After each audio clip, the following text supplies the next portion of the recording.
Hello and welcome to Clamp, the Creating, Living, and Making podcast. I'm your host, Grant Alexander, and joining me this week is Morley Kurt. Yo. And Adam Mackey. G'day. So, Morley, what's in your clamps this week? In my clamps this week, I finally submitted something that I've been working on for months in the background, I think since February, and that is my Canadian permanent residence application, Woot woot. which is very exciting. It's a nice big weight off my back, and it ended up being about 80, probably like 70 or 80 pages that I had to mail in because it's a pretty outdated system. Pretty sure they just scan it when it arrives, which is ridiculous. You'd be surprised that what they don't do. Yeah, the funny thing is my work permit application after I graduated was all online. Mm-hmm. But for some reason, this one you have to mail in. So it was a lot of documents that I had to get together, a lot of triple checking. Like I checked it with a lawyer to make sure it's all good. So sometime in the next year, because the processing time is 12 months, I should find out if I've been accepted or not. When does your work visa expire? In like a year and 3 months. Oh, okay. Oof. Yeah. So you can get extensions if you're waiting for processing. So I'm not too worried. I don't understand why they want paper copies of stuff. Like I've applied to get my car re-registered, like applied to make it fixable and registerable, and it has to be paper, not online. I don't get it. Yeah, I swear. So there's so much waste. Well, this isn't a hot take, but like imagine just how much time could be saved if you didn't have to submit paper copies of official documents. Just like so much frustration comes from that. So as a person who works in the government, I can tell you why it is. There's two reasons. One, the paper documents has to do with forgery. For a lot of stuff, they only accept paper documents because of how easy it is to forge electronic versions of stuff. And we haven't, the technology isn't available for the majority of people to like submit permanent residence status. Yeah, that's a good point. It's a fair accessibility issue. Right. Now, what they should do and what they're probably going to do eventually is accept both. That's what they should do. But the secondary problem is that the public service is filled with boomers who don't understand technology at all, and do not listen to young people, myself included, when we say, if we scanned this, we would save time. And they say, no, I don't think so. And then we have to make 4 photocopies of it. And I say, that's the same thing as if we had scanned it once. And then we could send it to someone else who can print it on their end or not, because they'd actually prefer the PDF. Yeah. So I would sympathize with the forgery argument if it wasn't for the fact that I had to scan original documents, print them out, and then mail those scans. And that was the majority of the application. The only things I had to sign by hand were forms that I could have digitally signed and printed out, and you wouldn't have been able to really tell the difference. So I was about to say the same thing. The car stuff. The car stuff is about forgery. Yeah, but so I sent in my paperwork for my car, and I got a letter back saying that I had missed one thing that they needed. So I had to message my insurance company and get a copy of this letter to send off. They emailed it to me. I then had to print it off and send it in when I could have just forwarded the email onto whoever. Right. Yeah, that's a boomer. So it had nothing to do with forgery. So like a safety certificate used to need to bring the safety certificate and they had to look at it because it was like a carbon paper version, right? So it was like it was difficult to forge. Well, now it's all done electronically. They look it up in the system. You can bring the paper, and if it's not in the system, they don't give a flying F. Yeah. But that's awesome news, Morley. Sorry. That was a rant on the side about all my jobs, but awesome news. Yeah. It's all good. Thank you. Yeah, it's very exciting. It's also a little nerve-wracking because now that it's in, I can't change anything, but I've quadruple checked everything. So I think it should be good. In other news, I finished up the mini Bowie knife and the associated video, which was a lot of fun. I mentioned this on the little Patreon behind the scenes podcast, but like for months now, I've been trying to think of some sort of little like fidget toy or like medallion or something that I wanted to make that felt high quality. And I feel like I accidentally made one with this thing, with the exception of like, there's not really a good way to carry it around, but it's just like this nice little thing to like play with. And it feels like a real little knife. I know what you're going to say, Grant, I should make a sheath. And I was about to say, you're a leather worker, make a sheath. Yeah. Probably not going to make a video about it because it'd be approximately 20 seconds long. But no, you know what you should do is you should make a sheath for like a belt, but then put it on like a Barbie doll. Ooh. Or make it, yeah. Or a Ken doll. Yeah, that's not a bad idea. Or make like a little like finger, a belt for my finger. Yes. Oh, that's even better. And then you can like walk it along. That's how you do it. And then it'll be riding a tech deck at the outro of the video. Yes. All right, you better do this now. So that was fun to finish up. It was a satisfying project. The video's not doing well, but you know, what can you do? Last thing is tomorrow, as of the date of this recording, is the day of this recording is the last day of the first session of camp. So we're kind of scrambling right now to get our last day closing ceremonies all finished up for tomorrow. Well, it's already, tomorrow's happening, whether we like it or not. So tomorrow will be that day, and then we'll start session 2, which is the more like engineering, sustainability, more building. I mean, they're all building, but it's the Sidewalk Labs themed session, which Grant, you might know what that is, but I'll put it in the show notes for those who don't. I don't know what that is. I won't take time now to explain it. Anyone who's interested in the story of Google's Sidewalk Labs can check out the show notes. But yeah, no, it's cool. And I feel like we're in a pretty good spot. And the team that I'm working with continues to just impress me. Everyone's just working so well together, even amidst all the camp chaos and all the random disruptions and things that come up. I wonder if the like it's a high stress, high output, short period.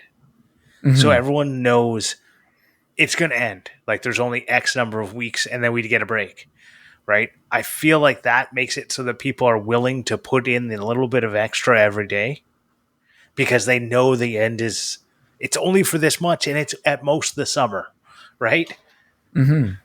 I just think that's definitely a phenomenon. Like I would say like the majority of people are staying late most days to, especially today where like they're trying to finish off all the, like the end of session little gifts that they're making for their campers and everything else.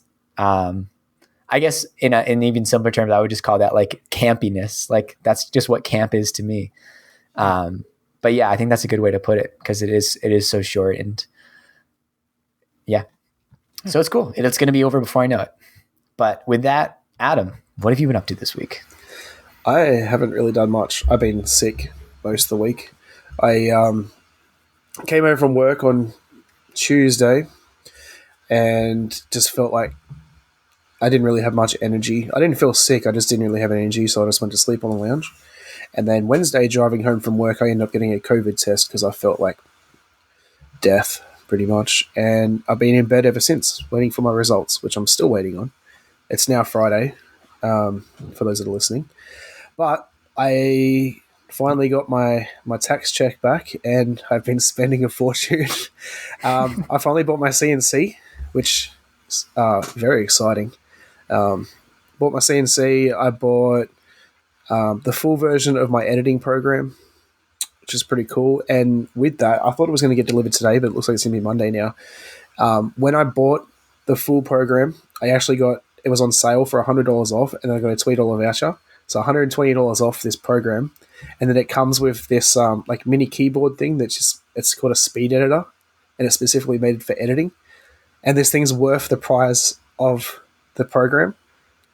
So I could essentially sell it and be up $120 and have the program for free. So I'm pretty excited to get that. Yeah, bought CNC, bought everything I need for the CNC, and it's pretty much it. Just been online shopping. What CNC did you get? So it's called a Bowie. It's all Australian made. That sounds Australian considering your recommendation. Yeah. Yeah, the guy lives in Melbourne, I believe, and yeah, so because it's such a small company, like it's going to take about a month for him to actually make the CNC and ship it. But I mean, everyone in Australia that I've looked at recommends this CNC, and they build it and test it before they ship it out, and then they ship it out like halfway through, so like half built. So it takes about half an hour to put together, as opposed to 10 hours for an X-Carve. And yeah, so I'm going to make a video putting it together, and then I'm going to make another video of like making some attachments and stuff for it. That's cool. The guy's name appears to also be Adam. Yep. Yeah, and he has a company called Adam's Bits. Yeah. Yeah, so when I bought the CNC, I got 20% off for the life of the CNC for bits, which is pretty cool. Wow. Sweet. Yeah, so I spent about $200 on bits as well. That's a pretty nice little bump. Yep. Cool. But yeah, other than that, I've just been laying in bed watching TV. Oh. Well, what have I been up to, you ask? Thanks for that beautiful transition. I released my first video from the Bowler project. It was it's just installing, it's a how-to video on how to install a door holder. So it's it's like the most expensive door holder that's available. It's ridiculous. I think it was $35 Canadian. It's cheaper on Amazon US. It's like $20 Canadian. But like you can get a door holder for a trailer for like $3. Or you can get this one for $20, right? So it's a very expensive one, but it's the only one that works because the door on the bowler is curved and it doesn't open all the way. If it opens all the way, it ends up hitting on itself. So anyways, it's like this JR Products 10-345. And it is actually doing really well. One, it's doing well on YouTube because I posted the video in a bunch of different bowler particular, like the trailer that I have, their groups, and there's no other how-to video on how to install a door holder on these trailers. So I'm hoping that it will continue to build and grow bigger. But the other thing is I posted a little video of me opening and closing the door on Imager, and I got on the front page, or their most viral is what they call it. And so I've kind of been spending the last like 24 hours responding to lots of comments about people who think they know better, but it's half the fun of going viral. What's the controversy that occurs in a bowler trailer comment section? So there's two controversies. The first is everyone thinks that the arm is going to hit, like driving down the road, and scratch my paint. Okay. But if they looked at it, it's clear it's impossible. The arm would have to bend, or it would have to rub through the mount.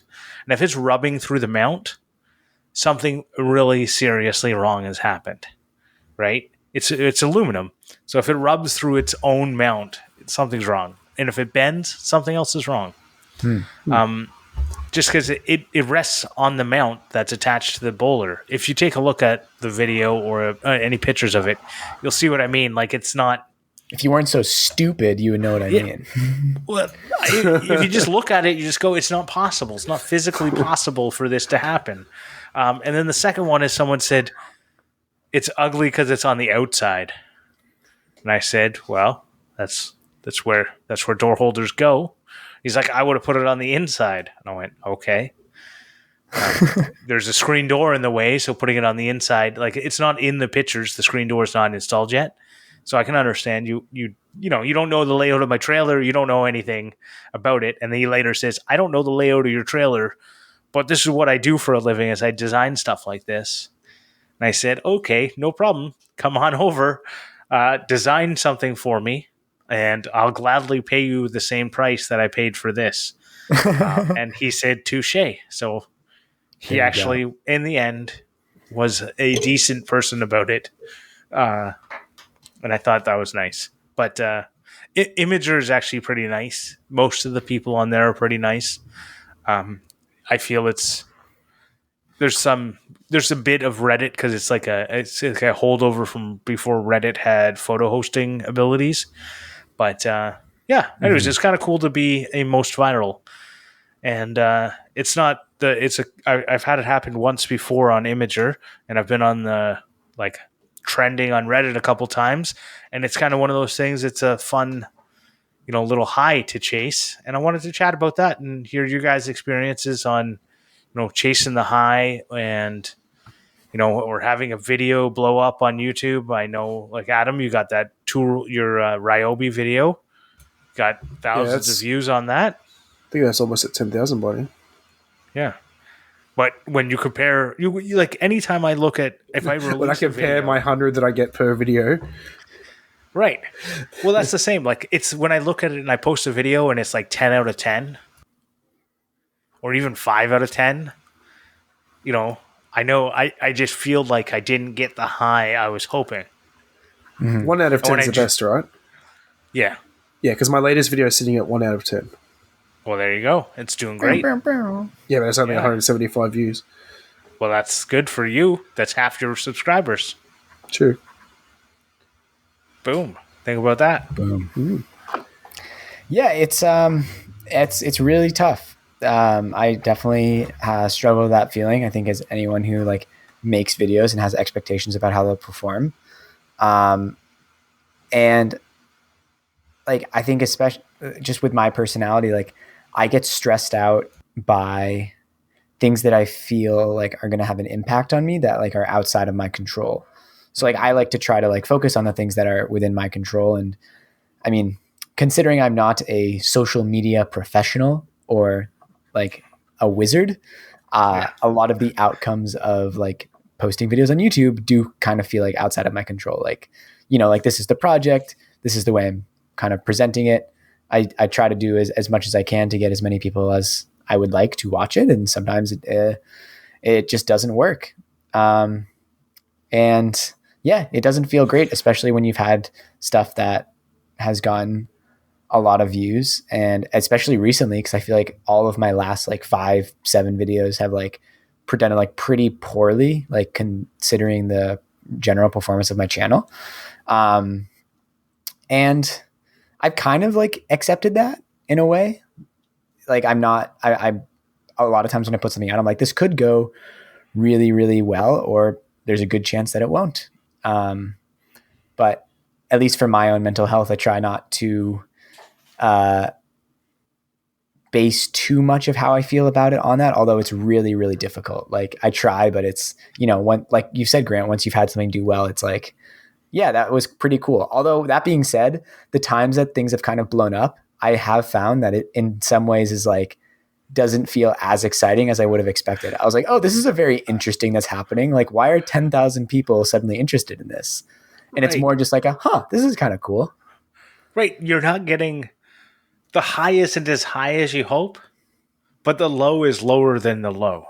Yeah, and I think that's a general phenomenon in human psychology. It's like bad experiences always feel worse than good experiences feel good.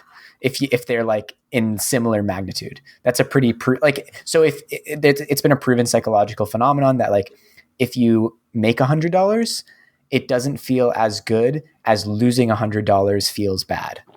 So we're biased towards the badness of losing something. So I'll put it the way I actually feel is a little different, because I actually feel making the first 100 feels amazing, right? But every single losing of 100 hits me hard, right? So the second time I make 100, it's not as exciting. The third time, it's nothing. The fourth, you know what I mean? But every time I lose 100, it hits. Like I go to the casino with $100, I play a couple rounds of blackjack. 5 minutes later, it's gone. I go, well, that sucked, right? And every time, but if I make $100 in that, one hand of blackjack or something, I double my money. The first time it feels great. The second time, I feel like I'm waiting for the other shoe to drop, right? Like I'm always expecting it to do bad. So when you put out something, you're always expecting it to do poorly. Right. And then when it does, and so like but then I still get hit hard when it doesn't do well. I don't know. Like, I expect it to do poorly. And then when it does poorly, I go, why did it do so poorly? Right? Like, I do the same thing. right? For Like, sure. Like, I know that I only get 100 and something views per. Like, I never hit 200 views on a video, but then every time I'm like, why aren't I hitting 200 views? Right. Like, come on, finally, let me blow up already. Right. Yeah, and it's doubly as hard because like I'm of the opinion that like every month, every year on YouTube, it gets more and more difficult to kind of rise to the top because there's more and more people who are doing it in like a big way. It's like Jimmy DiResta was saying on Making It, like it used to be that like you could do a triple backflip and get 1 million views, but now guys are just doing triple backflips for practice. And that's just what happens when a platform is out for long enough. And sure. I think there is part of me that like is sort of thinking that like YouTube is kind of like is sort of like fading out in some ways. Like if we want to talk specifically about YouTube, just in terms of like gross, I guess, cultural phenomenon wise, just because with all these other platforms that are becoming like more and more popular, like Instagram and TikTok, and I guess mainly those two. And especially now that TikTok is doing longer form content. But at the same time, it's also just because people are doing really amazing stuff there, and it just doesn't operate the same way that it used to. I think the big thing is it's that you used to be able to do a triple backflip, and now a triple backflip, everyone's doing it, so it's nothing, right? Yeah, you have to do a triple backflip while also having something else that they care about. Like there's still video like Smart Not Smarter Every Day. What's the other stuff made here with that guy? Like his first video went viral, and every one of his videos has gone viral since then. Yeah, but it's because he has that niche. Like he's because he makes out of the box. Really good stuff. Yeah, that's why. All right, can we talk about the fact that Colin Firth has now put out 4 videos in a row of digging a hole? And he gets the views.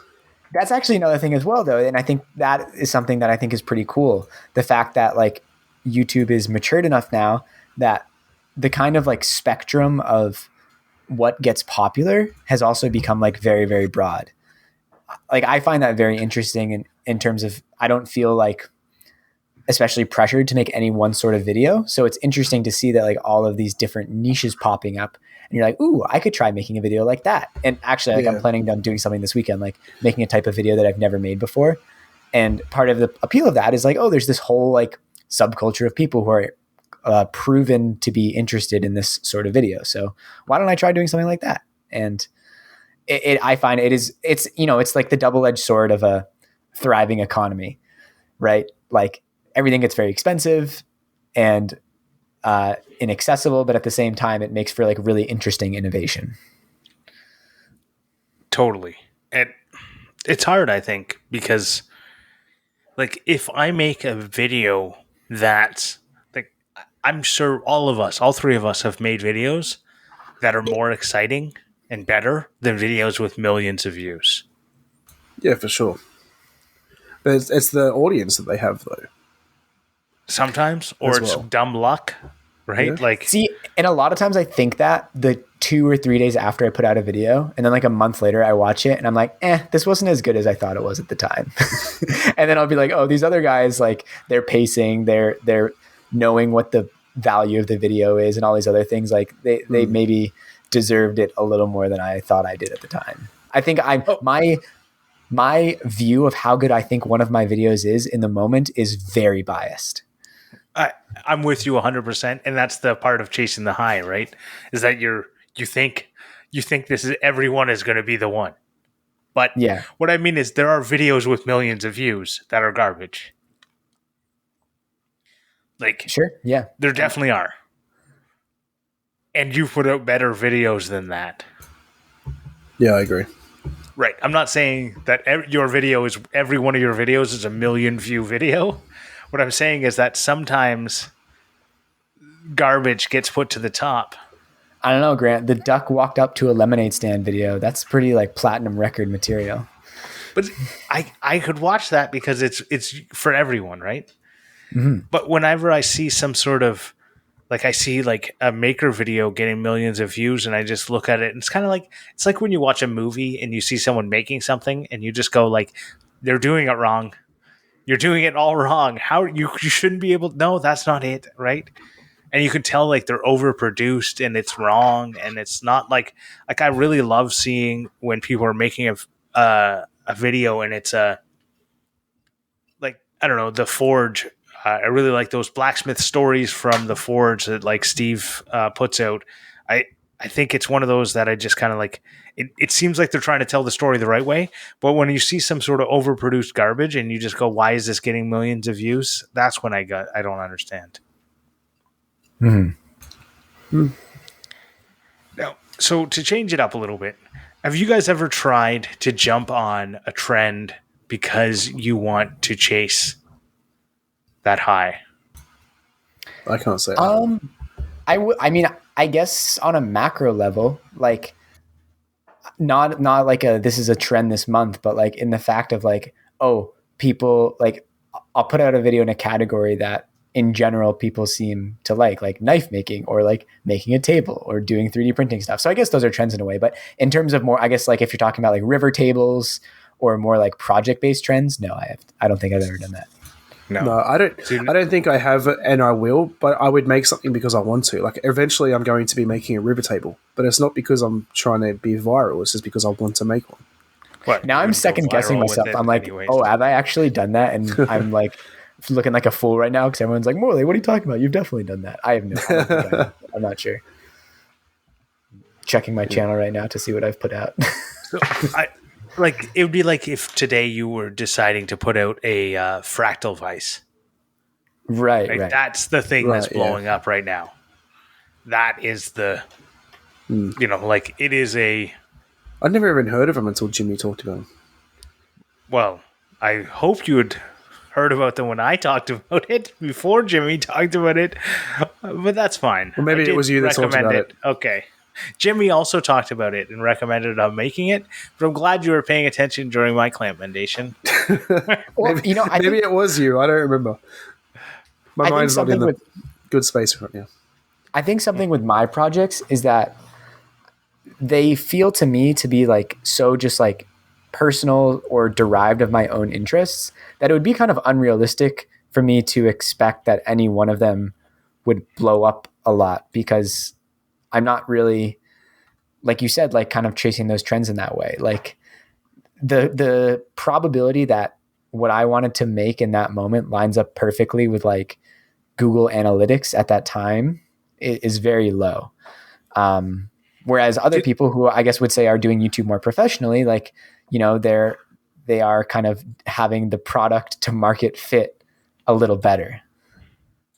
Right, like when the tensegrity tables came out, and somebody did one, and then my entire feed. I never have watched one because I got it. I understood how they worked. I went, I don't need to see this, and then my entire feed was them. And I went, I haven't watched one. Why are YouTube? What is wrong with you? Why are you recommending that I watch every single one out there? Well, it's because people are watching them, right? It's like doing a charcuterie board or a cutting board around Christmas. Those videos blow up. Do them. Doing a plant stand, planter box video in the spring, right? It's like I know Bob from Bob's Wood stuff. He likes to chase those trends. He does more like a trend analysis. He may not be trying to tensegrity table it up, but he's definitely like looking at trends. What's planning it out. It's more he wants to be a full-time YouTuber, like you said. And I guess I'm, I don't know. I feel like if I had a good idea and I really wanted to do it and somebody else did it, that was big and their video blew up, I wouldn't do it. Even if I thought my idea was better, even if I thought I could make a better video than them, I wouldn't do it because I feel like I would be judging myself the entire time if I didn't hit as big a numbers. Quick sidebar. We're doing a couple tensegrity projects at camp this summer, or this session rather. Oh yeah. They're actually super cool. Yeah. And they're really cool in person too. Like when one of the instructors prototyped and showed to me, like I had, I've seen like tensegrity sculptures, but I'd never seen like a little like small scale popsicle stick and glue gun model. And I was like, oh my God, this is so fun. They did this really cool one where you take basically 2 origami cranes and you like suspend one above the other. And it's very striking when you just look at it. Like, it doesn't look like it should work. So it makes a lot of sense that those blew up, even if it did get annoying after a certain amount of time. It's like, yeah, this is pretty cool to most people. It wouldn't bother me if YouTube didn't shove it down my throat. Right? Same with river tables. Like, I remember Instagram, when I first joined Instagram and I was looking around, I saw some river tables, like, these are so cool. And then Instagram was like, you like river tables? Would you like to see every single person who makes river tables? I was like, no, I don't. I saw a couple. Now I get it. I don't need to see any more. I feel like YouTube treats us very differently. I never feel like I'm getting any singular trends shoved down my throat. I feel like I'm just getting shown like pretty good stuff in a variety of categories most of the time. I think the recommendations are, I usually don't even watch the recommended videos on YouTube, but every time I look at my homepage, I'm like, oh, that looks pretty cool. That's a category I haven't seen in a while. It's pretty measured. Mine is not. Like, YouTube used to be good, but it's like, I don't know. As soon as I have a problem in my house and I search for it, all my YouTube videos are like, how to clean out the trap on a LG washer dryer, and you're like, what? Like, I already saw that. I know how to do it. I don't need you to tell me how to do it. Like, I did that 2 weeks ago. Stop. Anyways, sorry, that was another little rant. I'm ranty today. Sorry, everyone. For those who listen to the pre-show, I think I went into a rant there too.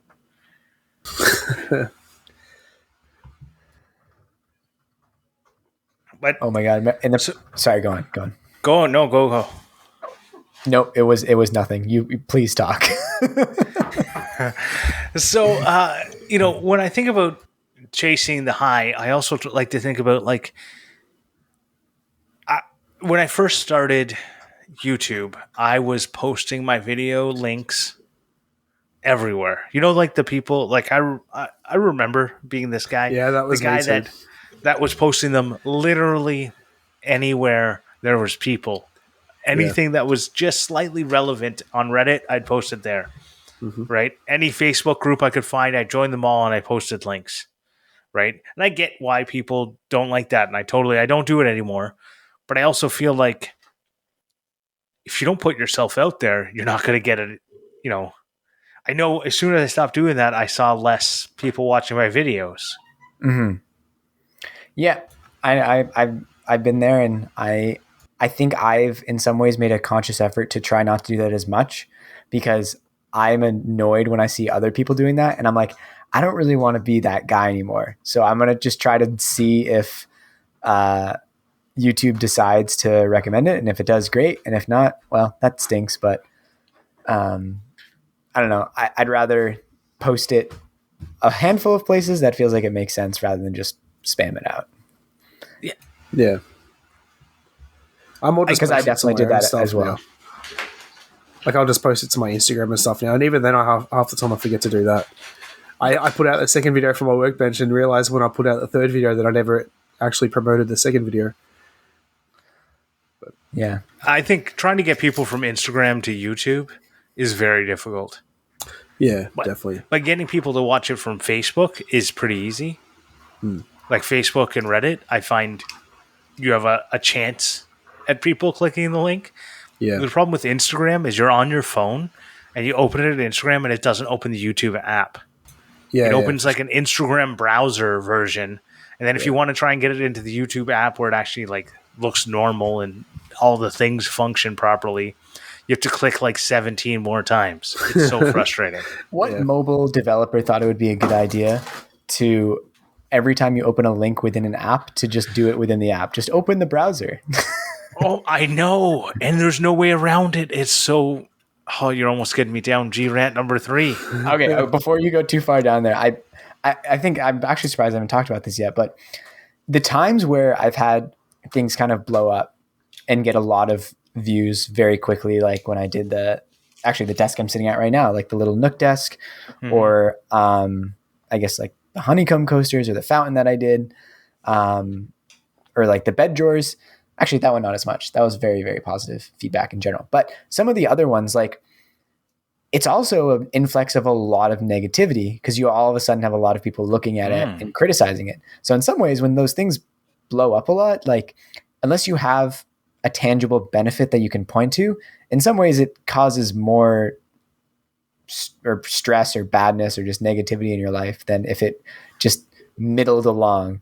And that's not saying that I don't want things to do well, but it definitely is something that happens that when things do unexpectedly well, you're like, oh my God, now I have to, all these things that I feel like I have to respond to. And then you also have to balance like, well, how many of these am I going to ignore? How many am I going to address? I don't know about you, what your guys' perspective is on this, but like, I feel like once I've responded to one comment about a thing, like I'm not going to start responding to all of them with the exact same answer. I'm like, that person can find the answer if they want. I welcome negativity. I 100% welcome negativity because it adds engagement. And that is what YouTube and everything wants to see is engagement. If it's negative and then that can start a conversation, that's more engagement for the algorithm to see. I had a guy comment on, I had a bit of fun with him, but Vuv put up like one of my videos and he commented saying another person using a circular saw without a riving knife. And I commented saying, I've never seen a circular saw with a riving knife. He was talking about a table saw. And so I just started going on with, I don't know what you're talking about, and a guard as well. And I'm like, well, my circular saw has a guard, and I've never seen a circular saw with a riving knife, so I don't know what you're talking about. And then like he didn't even pick up on what I was saying. And then like the next comment I had to be like, I'm pretty sure you're talking about a table saw, but it created some engagement. So what I think is funny is that a lot of the negative comments come from people who don't even understand. Like, yeah, for sure. Yeah. Like they say it on my saw, like it doesn't have a riving knife.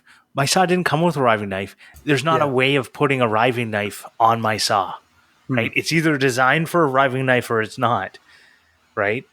And a riving knife, I would love to have one. I don't have one, right? And you can't use a riving knife on all cuts. You can't use a splitter or a guard on all cuts, right? Yeah. And so people just say it because they think they know what they're talking about, but they don't always. And that's the only time that I ever get frustrated. And it's like the time I shouldn't be frustrated. If they have a valid criticism against my piece, I don't get frustrated with it. I guess I just get frustrated with people who are stupid. Yeah, I think my thing is that like I feel like a lot of times when people like are criticizing something, especially if a lot of people are saying it, I'm like, oh, I think those people are kind of right. And it makes me then feel like bad about my own work. And I guess maybe that's just you guys are your sign of maturity over me. I'm still learning to deal with depersonalizing myself from the work a little bit. Well, I plan on putting the riving knife back on my table saw, but I would never put on the cover, like the dust cover that connects onto the riving knife because it just gets in the way. And honestly, I'm never going to hook up a dust thing to it. I don't see a point in it. Like, I'll say after working in a production cabinet shop, it's very nice, especially when you're cutting MDF. Like it doesn't get all of the dust, but when you're doing a lot of cuts, it gets a lot of it, and it's really nice. Yeah. Anytime I'm doing a lot of cuts, I put my dust shield thingy on. Where does yours connect to? If you don't have behind the table saw through a splitter. A splitter is like. It's always it's like a splitter is basically a riving knife that doesn't go up and down with the saw. So it's always at full height. Yeah, right. So that's what, and then the thing connects to that. And it goes beyond the table. It's really frustrating. But the saw is also free. So and it was my grandfather's. So I don't like, the only way I'm ever replacing that saw is if I get a saw stop. And the only way I'm getting a saw stop is if somebody gives me a saw stop. Yeah. And I'm never going to do a sponsored video. So I'd have to lose my job to do sponsored videos. Really? Yeah. Why? I don't like pressure. Okay. It's like, so the pressure of trying to get a video with a lot of views is doubled or tripled, or in my case, because I have some sort of neuroses, like 10 times more when somebody else is also relying on it. Fair enough. That's why, like, anytime I've done a collaboration video and and like I know somebody else is like going to be actually done with it soon. I'm like pressured out the max, like when I worked on the Austin mallet, and then Austin wasn't even ready to put up the stuff on the website, and I was like, God damn it, Austin. Was I stressing you out when we were doing the camping videos? No, because I was only stressing out because I wanted to release them at the same time to try and build off each other. Right. Right. So it was one of those. Yeah, it wasn't for an exterior thing. It was for like a collaborative reason. Right, which I'm okay with because you're not trying to make money. Like you're trying to make money, but you're not. If my video fails, it doesn't change anything to your video. Right. But if my video fails and you gave me a saw stop, you'll be mad, right? All right. Like if I got 200 views on a video where you gave me a saw stop, I think you'd probably be like, I don't think I got what we were paid for, right? Yeah. I think we should keep the rest of this conversation for the after show. I think we can do that. Well, then where can we find the after show, Mr. Host? Well, if you wanted to join, thanks for trying to ruin my segue there perfectly. If you're interested in the after show, you can go on to patreon.com/clamp and you can support us there. Every supporter, no matter how small or how big, gets access to the after show. There's supporters as low as $1. We like to call those guys the spring clamps. So if you want to head on over there, and I want to say thank you to the supporters there, you get access to both the after show and the pre-show, and Morley makes you a keychain out of leather and sends it to you. So head on over there. If you can't support us, totally understand that. You should feel free to share our podcast with a friend, especially if you think someone might be interested. I know I've seen Jacob Griffin. He's been sharing it a lot on Instagram stories, so I appreciate that. So that kind of thing. Share it on your stories. Share it on email it to your friends. You know what is funny? If you email something to someone, they're so much more likely to actually click that link. If I get an email from a friend that I actually trust as a real email, not a spam. But if my friend says, "Hey, I saw this podcast. This is real, and it's a real thing." It's like, buzzsprout.com/clamp or whatever our address is, just clampclass.com. I would probably more likely go check it out. Or if you email a particular episode, say this one was really good, more likely to check it out than, hey, everyone, go listen to Clamp. Okay, right? Boomer. Who uses email anymore? Everyone? Really? Well, if you got an email, you'd probably be like, hey, this is like getting a letter. You know what? Write a letter to someone. That's even more personalized. Oh, they'll definitely listen to the podcast if you suggest in a letter. Right. Oh, I love it. If you'd like. Yeah. Anyways, you also get stickers. We also have Clamp stickers. Yes. But until then, we're going to go into Clampmendations. Clampmendations. I'm going to leave that in one day, by the way. I know. That's why I was editing last week and I'm like, should I leave this in? Anyway. All right, my Clampmendation this week is going to be a Netflix show called Animal Kingdom. I came across it just before I got sick and now I've been laying in bed watching it all. I'm like almost on season 3. I started it 4 days ago. So this kid's... the description of that is not at all what I expected from the title. Yeah. So this kid's mum ODs and she gets brought in to live with his grandma, who is like... His grandma and uncles are like bank robbers and all this, and like like a crime family, and then he gets brought in and pretty much shoved into the middle of a crime family. Yeah, that's really good. I don't know how else to explain it. Cool. I was expecting like a Planet Earth style nature documentary, and then when what I thought it was. Read the IMDb, I was like, oh, it's not that. Yep. Well, I'm also going to be recommending something I've been watching on Netflix, and it is a Canadian show put on, by a bunch of Canadian actors. Schitt's Creek. Eugene Levy stars along with his son Dan Levy, Love and it. actually his daughter is in there as well. She plays Twyla, the waitress.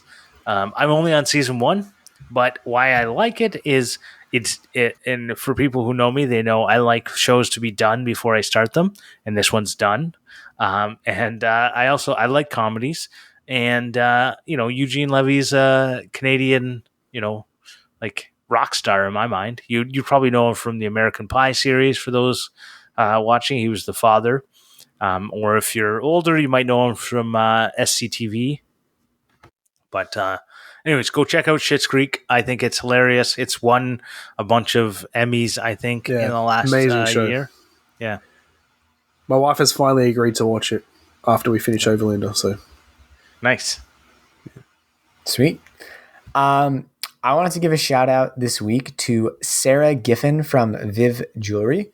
I met Sarah back in December of last year when I bought some earrings she made.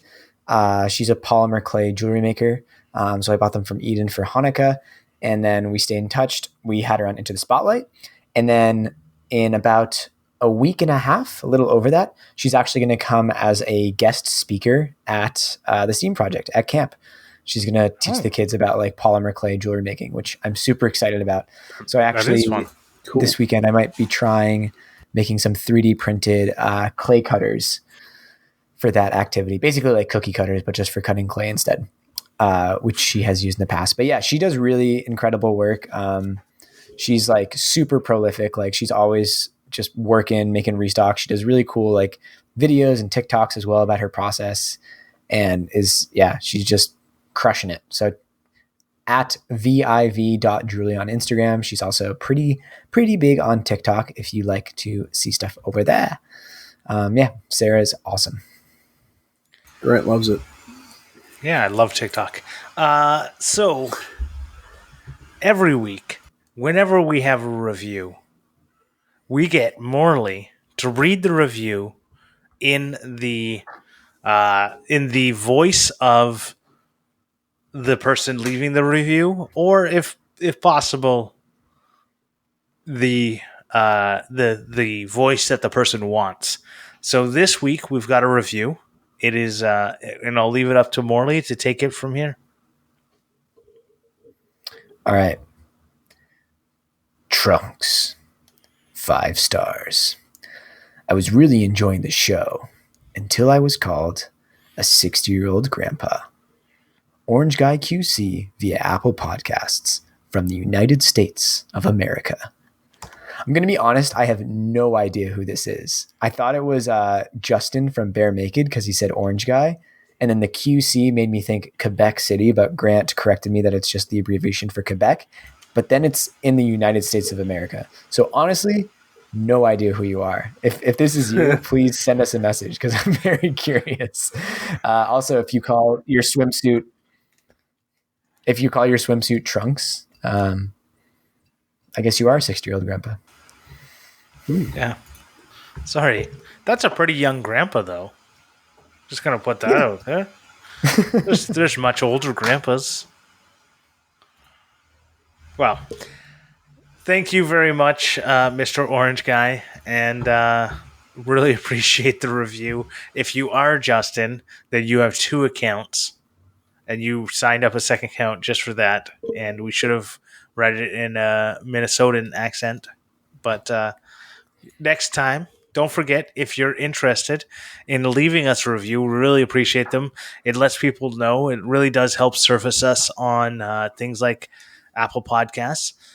There's a bunch of other places you can leave reviews. If you leave a review anywhere outside of Apple Podcasts, let us know, because it is difficult for everywhere in the world to go check every week. I try and check all the different places, but I know people leave reviews on like Podcast Addict or some other, random apps that you can leave reviews on. If you leave reviews there, let us know. That way we can make sure that Morley gets to read them.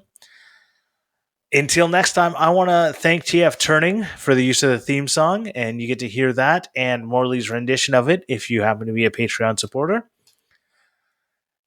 And I want to say, you can find us if you're looking for us and you want to interact with us. We've got Instagram, we've got Facebook, we've got Twitter.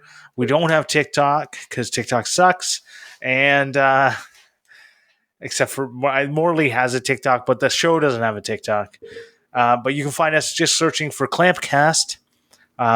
Or if you want, you can go for Clam Podcast, as Dave Bauer likes to say. It does make sense. It makes a logical sense. Yeah, the Clam Podcast. That's what we are.